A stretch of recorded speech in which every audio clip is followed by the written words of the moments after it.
Hello everyone and welcome to a new video on my channel. I'm Adam and yes, I am back. Yes, I am back. I haven't really been anywhere. I just been very busy with work and on the days when I was free, I didn't have the enthusiasm to make videos, and I don't want to make videos when I'm not really enthusiastic about it, because then that could affect the video, making it seem boring or just seem like I don't care about what I'm doing. So for that reason, I did take a break. I'm back now. Hi.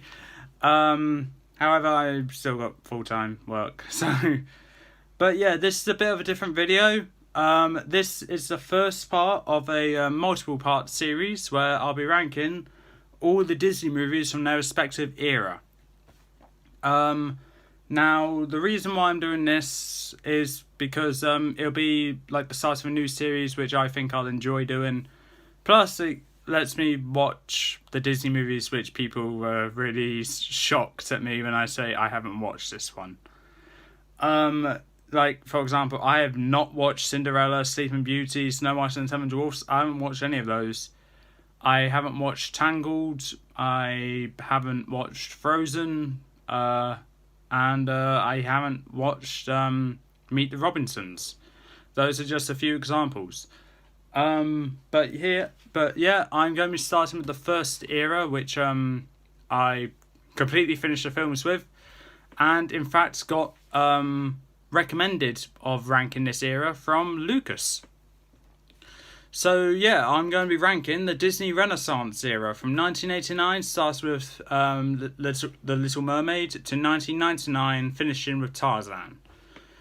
In this era, there are 10 movies that have been released during that time, and all of which were released on every year of the Disney Renaissance, apart from 1993, which was between Aladdin and The Lion King, I believe.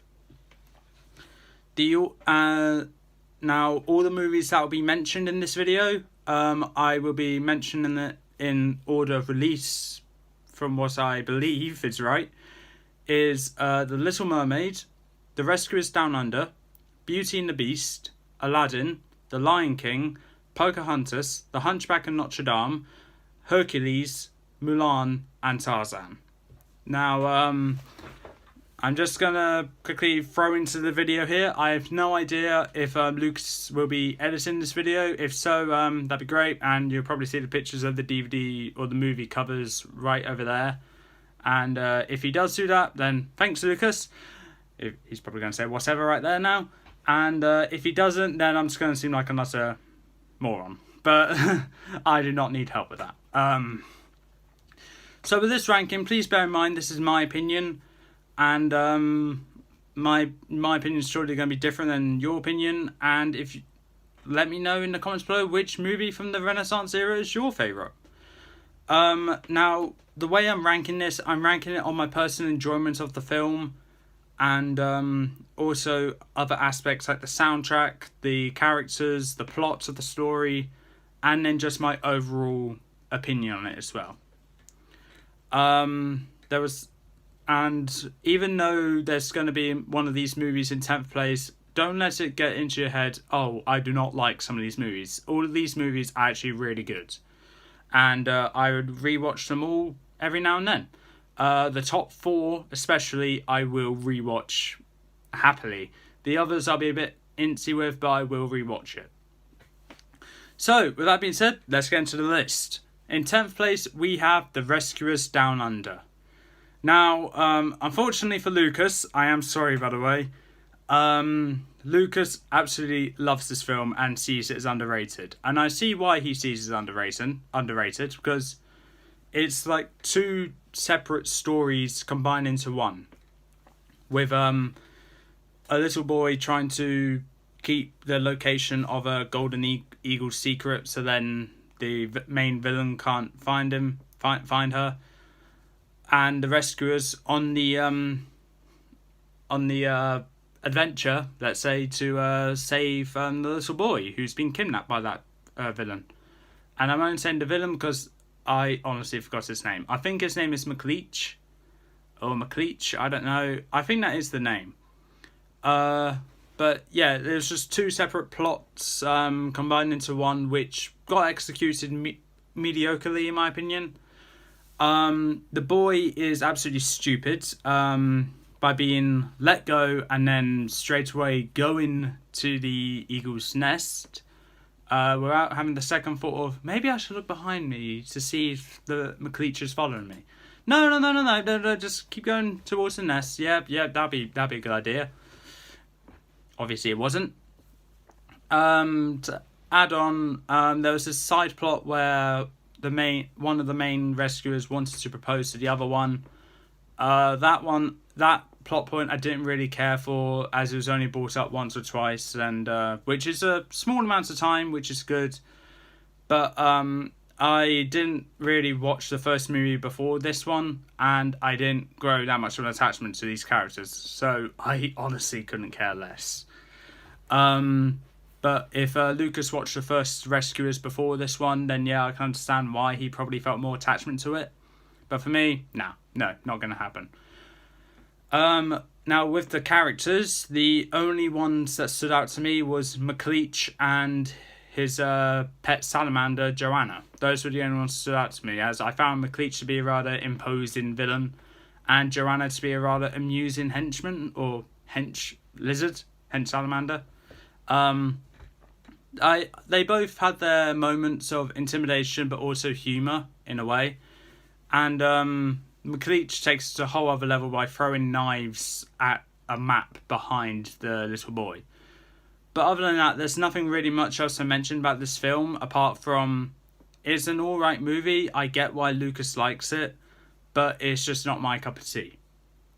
Number 9, we have The Little Mermaid. Now, this one for me, unfortunately, due to how popular it is, this one for me is one I didn't particularly enjoy watching. I mean, I'll happily watch it again and again, but it's a story that kind of dies towards the middle when Ariel is on her way to Ursula to turn into a human. From that point onwards, which was a solid 5 minutes, the story just died for me and I lost interest. Not to mention, an hour and a half long.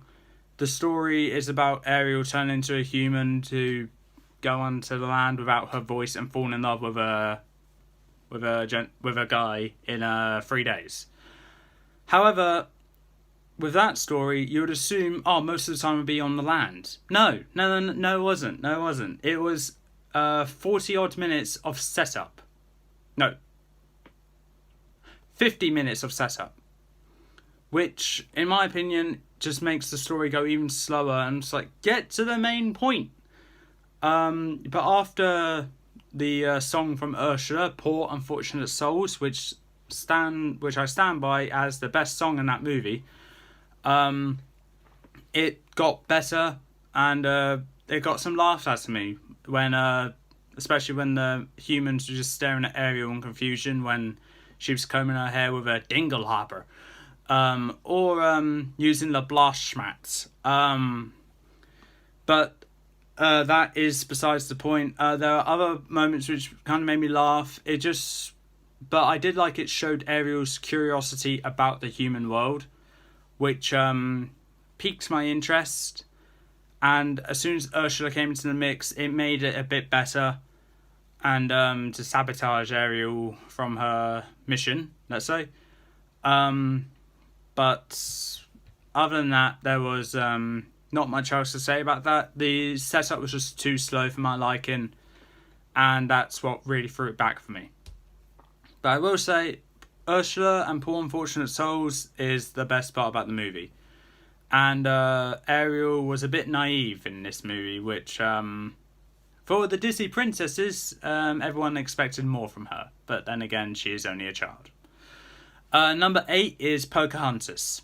Now, for this one, like the others, like The Rescuers Down Under and The Little Mermaid, for literally every other Renaissance ranking list apart from Lucas's, all 3 of these films are normally at the bottom 3, if not the bottom 6.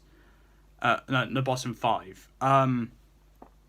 But I put Pocahontas here because even though the amount of songs that's played in the first 20 minutes can get a bit annoying at time to time, it more than redeems for it when John Smith actually meets Pocahontas, and their chemistry together was being a bit of a weird one at first sight.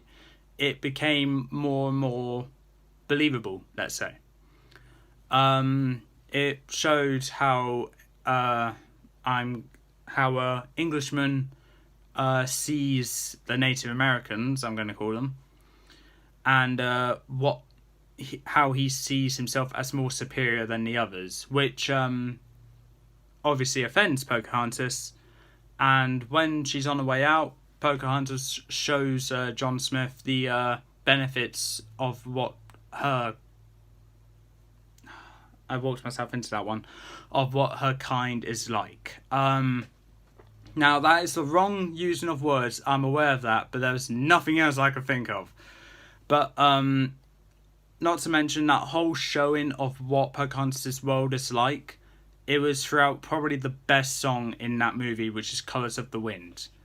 And before watching it, I was like, oh, why are there so many people going on about this movie? Yeah, I get about this song. I get it. I guess it's popular, but I haven't seen the movie. It's a poor reviews at the box office.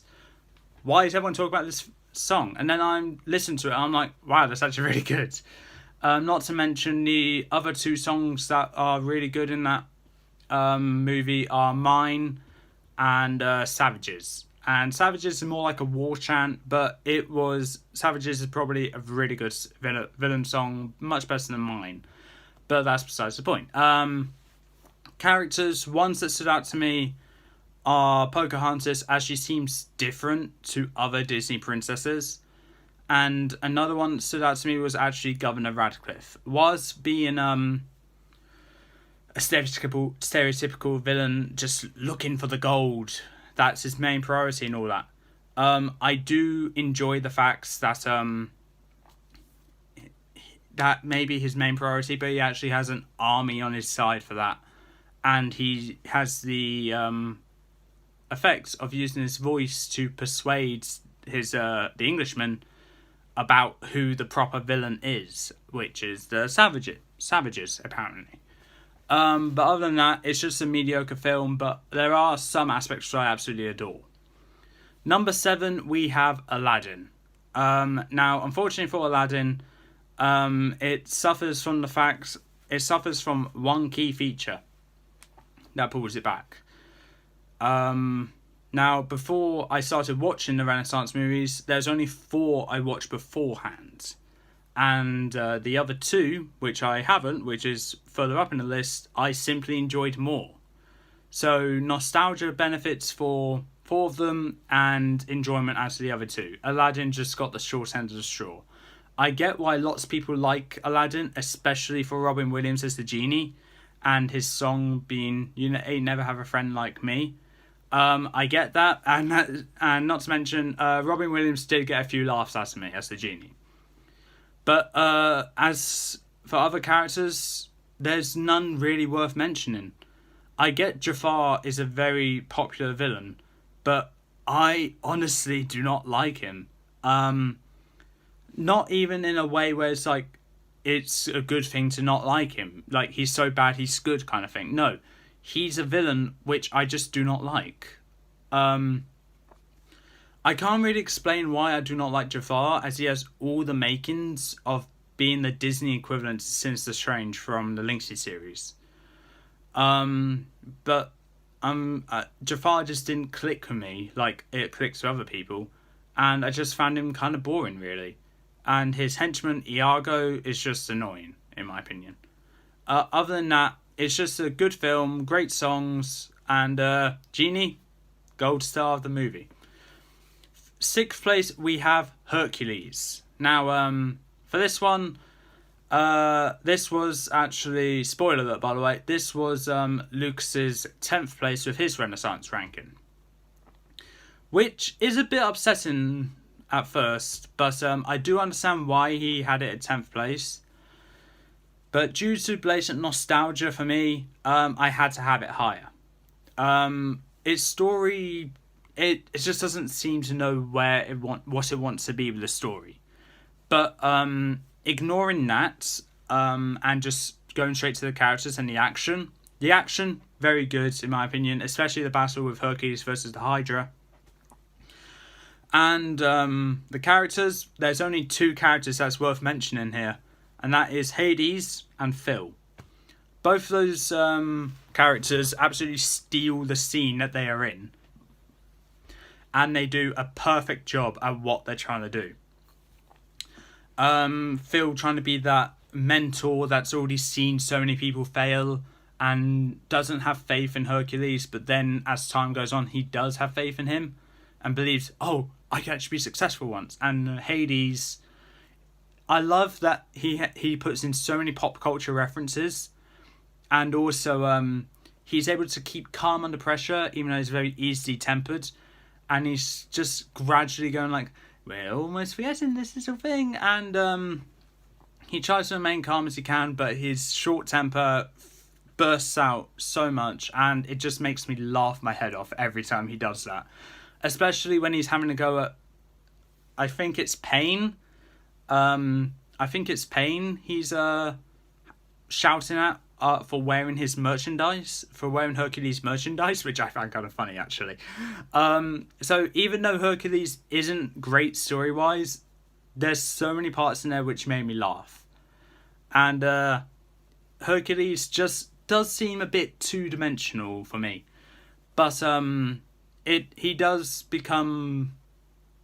I think the best scene for Hercules was actually his scene when he was singing... what was that song? Go the Distance, I think he was singing. That's when he shines the most, when he was singing Go the Distance. But other than that, Hercules just two-dimensional for me. I didn't really care much for Meg. I do not know her full name. But Hades and Phil really pulled the movie up for me, along with a bunch of other characters which I found kind of likable. Zeus, the horse, Pegasus, Pain and Panic, and also the monsters as well, as I like the creativity of the monsters. But apart from that, Hercules, 6th place. Now we're going on to the top 5. 5th place, we have debatably the most popular movie of the entire Renaissance era, Beauty and the Beast. This movie was the first animated movie to be nominated for Best Picture award, and rightfully so. Whilst this movie is really enjoyable for me to watch, and even though I do prefer 4 other movies above it, this movie was absolutely phenomenal and had great scenes throughout the entire movie. I think it's obvious to say, though, that the scene that was the best, though, was the ballroom dancing scene. And that was, of course, with the cover of Beauty and the Beast, sang by Mrs. Potts, which just made that little cherry on top of the cake, made that scene perfect. And I don't often say that something is perfect, but that scene is brilliant. It was phenomenal. The villain, Gaston,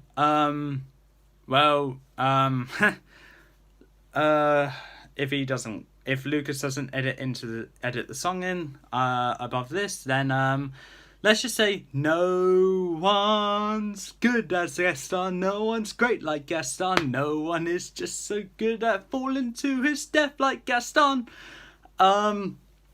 That was complete improv. I'm cringing at it already, and if Lucas doesn't edit over it, then that'll just be embarrassing for me. Like I said, I can embarrass myself. Gaston is just a mediocre villain to me, but I love his song, as you could probably tell. Even the second villain song, the Mob song, I'm not a big fan of that one, but it is quite good in my opinion. But the best song easily goes to Beauty and the Beast. Be Our Guest is also quite good, but like I said, Beauty and the Beast takes the cake. Now for other characters, I think I need to start with Beast. The Beast starts off as a very mean, aggressive character, but as he spends more time with Belle, he slowly becomes more I don't know what the word is. Not kind. More gentle, let's say. More gentle, more calm, and more willing to accept strangers into his life. He became less egotistical, which is why he did become the beast in the process in the beginning. But it was a great movie in my opinion, and a great plot as well. Belle, not really much to say about her, but I see why. While I was watching this film, why she's so many people's favorite Disney princess. However, my favorite will be coming up very soon. But Belle is a great princess and did quite good. It was a great character and very open to judging people by their personality, not by their looks. Unlike pretty much every other person in that village. Anyway, moving on. Top 4 now. 4th place. And this is going to be to Lucas's surprise here, because I bet he was thinking this one would be in the top 3. 4th place is The Hunchback of Notre Dame. Now, I need to be completely honest here. I adored The Hunchback of Notre Dame when I first watched it last week. Or a week before this video came out. But the reason why I didn't have it higher is because I have nostalgia towards the other 3 movies. And like Hercules, The Hunchback of Notre Dame can't seem to choose what kind of film I would like to be. On some notes, it's a rather light-hearted, very kind one with the kind, generous soul of Quasimodo.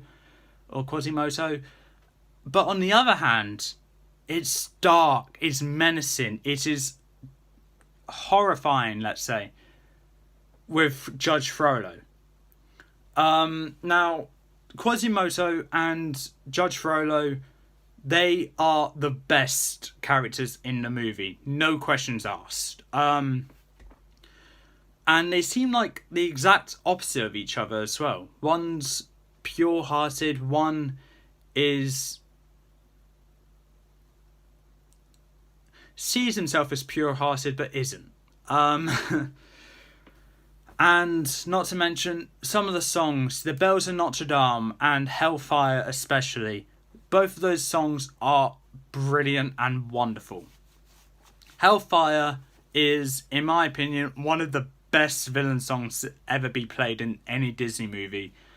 And Judge Frollo did a great job at presenting himself as he descends into sin and lust, and all the other deadly sins.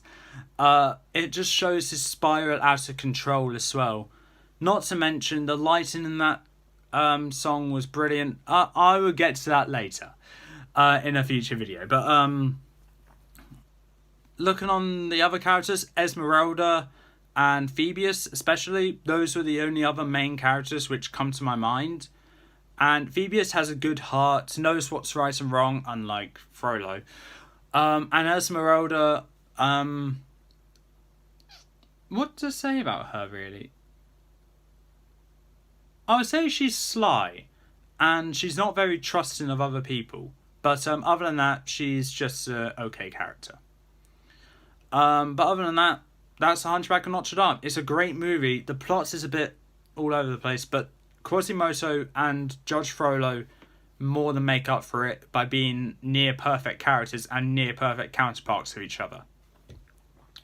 3rd place is The Lion King. Now, The Lion King, as a plot, is similar to a combination of Hamlet and Macbeth. Only one of which I have seen. Only one of which I have read, actually. And that was Macbeth. I have read Macbeth. Hamlet, I have not seen or read. But if I just take the plot parts which aren't Shakespearean out of Lion King and the Macbeth parts out of Lion King, I can see what parts are from Hamlet. And with all that put together, along with some Disney magic on top of it, it is a great film and a very good opponent to Beauty and the Beast, because Lion King is the main opponent for Beauty and the Beast for being the most popular of that Renaissance era. In my opinion, I prefer Lion King more, but that's because nostalgia. But it has a great soundtrack performed by Elton John, and characters Simba, Mufasa especially. What other characters? Rafiki. They're all good characters. Timon and Pumbaa, great comic relief. Shenzi, Bonsai, and Ed, great henchmen. And hands down, my favourite character of that entire movie. Come on, it comes to no surprise. I'm more of a villain guy here. Heck, I got the dark type Pokemon T-shirt on me. It's Scar. Of course, Scar is my favourite character of The Lion King. Like I said, being a very Shakespearean character, and having his own sense of humour was also taking advantage of others as well. It's just great. And also his plan to just execute the king without making it seem like he killed the king and also kill Simba. Great as well. Not really. That's a part of this kind of Macbeth here. Because was Macbeth did kill the king. Spoilers. Scar kind of twisted it in a way where he's responsible for it, but he didn't kill the king. He's just responsible for it.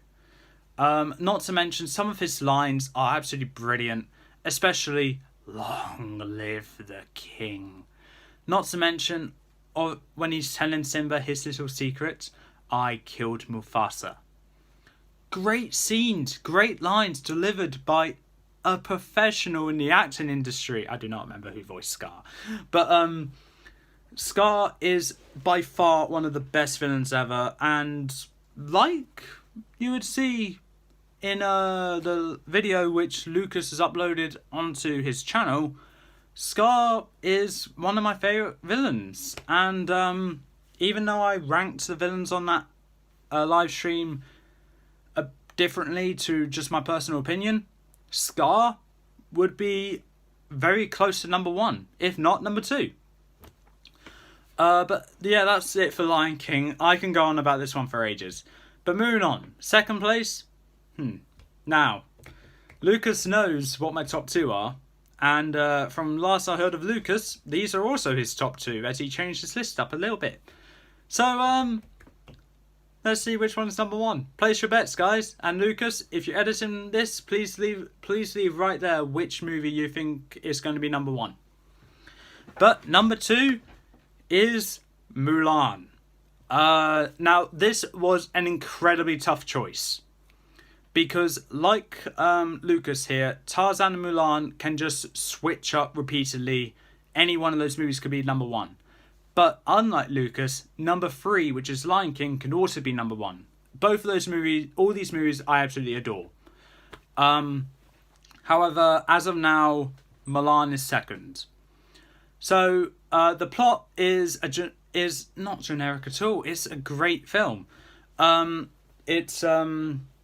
Mulan goes to war instead of her father to defend her father and also find out who she is. Or what she likes doing, with the help of Mushu, voiced by Eddie Murphy, which I keep hearing Donkey from, but hey, Mushu came first.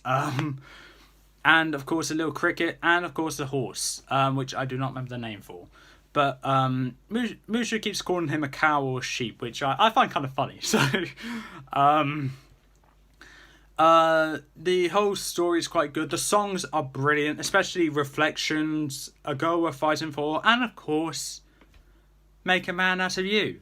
Not to mention, and Please Bring Honor on Us All is also a great song. And that's most, if not all, the songs. So I have a bit of bias towards these. But my favourite is Make a Man Out of You. Not to mention, Li Shang is a great love interest from Mulan. And Mulan is my favourite Disney princess because she's so much different than the others. She's independent, she can fight her own, and she is willing to put her life on the line to defend her father. Then again, Belle did that in Beauty and the Beast, but that's besides the point. And let's go to the obvious character which I have to talk about, Shan Yu. Shan Yu was not having as much dialogue as the previous villains from The Lion King, Hunchback of Notre Dame, Beauty and the Beast, and Hercules. He sets the atmosphere for every scene he's in by being this intimidating, big, dark person. Seeing conquering China as not a quest, a challenge. And a challenge that he's willing to take. And my favourite line from him, I said this in the live stream and I'll say it again. How many people does it take to deliver a message? One. That one wasn't from Shan Yu, but was from his henchman, which was... They're just okay. They're a bit two-dimensional because we don't get to see much of them, but that's besides the point. Shan Yu was being a man of few words, has a little sense of humour with what he does, and also just sees this like a walk in the park, basically. Nothing phases this guy, and he doesn't care if Mulan is a woman, even though she took out pretty much his entire army by the fact of one avalanche. I have an army. I have a rocket. Besides the point. It's great. I love that Shan Yu is the only person that does not care about Mulan's gender from the very beginning, that when he first meets her to the last moment that he's alive.